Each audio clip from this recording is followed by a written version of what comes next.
Hello guys, welcome back ulit sa ating programang The Action Man at sa ating YouTube channel. Muli naman po tayo nagbabalik sa ating panibagong video. Miga love shoutout po sa lahat natin ng mga viewers, Luzon, Visayas at Mindanao all over the world. So ito po mga ka-action, mga kakamping. Ito po ang hinihintay natin na endorsement ng ating minamahal na former Vice President Attorney Leni Robredo. Nakakataba po ng puso na hindi pa rin kumukupas si former Vice President Attorney Leni Robredo kahit siya man ay tatakbo bilang isang mayor ng Naga City, pero hindi niya pa rin matiis o talikuran ang kanyang mga kasamahan. Ito po, may panawagan si former Vice President Attorney Leni Robredo sa atin lahat na mga kakamping.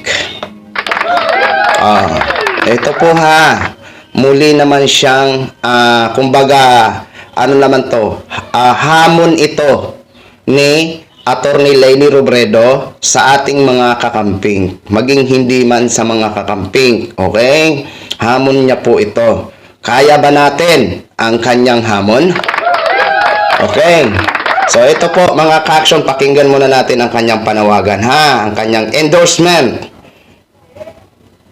Gisingin ng puso at diwang nagbigay ng kulay at saya sa ating People's Campaign.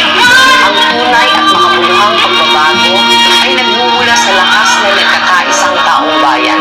Sama-sama tayong magsilbing liwanag sa ating mga kababayan. Sa 2025, ang ating kailangang pagsikapan, pagtrabahuhan at ipaglaban ang maihalal muli sa Senado sila Kiko Pangilinan at Bama Aquino. Maraming salamat, mabuhay kayong lahat. Kaya't muling gisingin ang puso at diwang nagbigay ng kulay at saya sa ating People's Campaign. Ang tunay at makabuluhang pagbabago ay nagmumula sa lakas na nagkakaisang taong bayan. Sama-sama tayong magsilbing liwanag sa ating mga kababayan. Sa 2025, ang ating kailangang pagsikapan, pagtrabahuhan at ipaglaban ang maihalal muli sa Senado sila Kiko Pangilinan at Bama Aquino. Maraming salamat, mabuhay kayong lahat.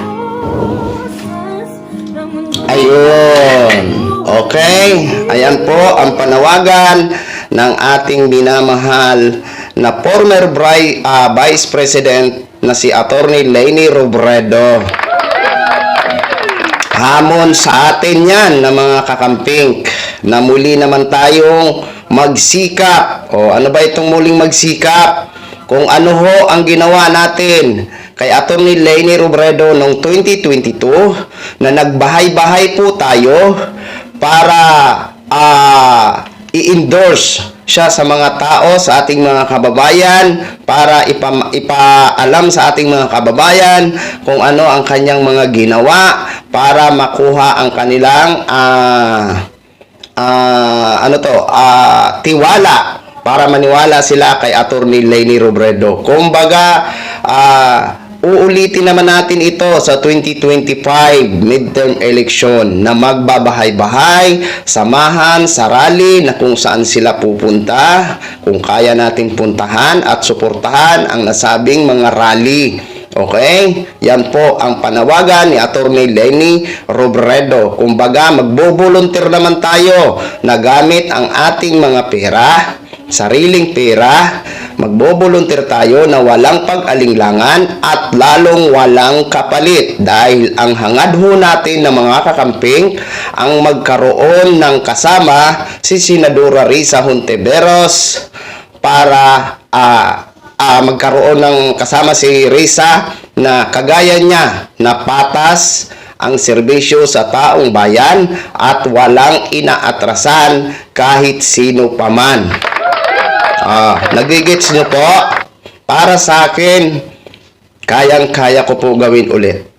Kahit hindi man siya ang senador, dahil gusto ko rin na makaupo sila Bam Aquino at saka si Senator Kiko, si former Kiko, senator, Yan, kayang-kaya natin po yung gawin. Hindi lang ako, kahit kayo ng mga kakamping.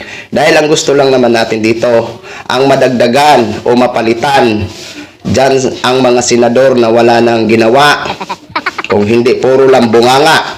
Palitan po natin ng walang pag-alinglangan at patas ang kanilang serbisyo sa ating mga mamamayan. Kayang-kaya ba natin gawin?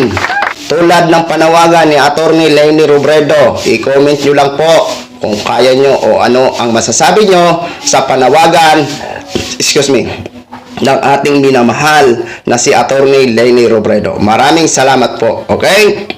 So, maraming salamat po sa ating mga viewers, Luzon, Visayas at Mindanao all over the world. Ako po ang inyong lingkod, si The Action Man. Have a good day, everyone. Beautiful.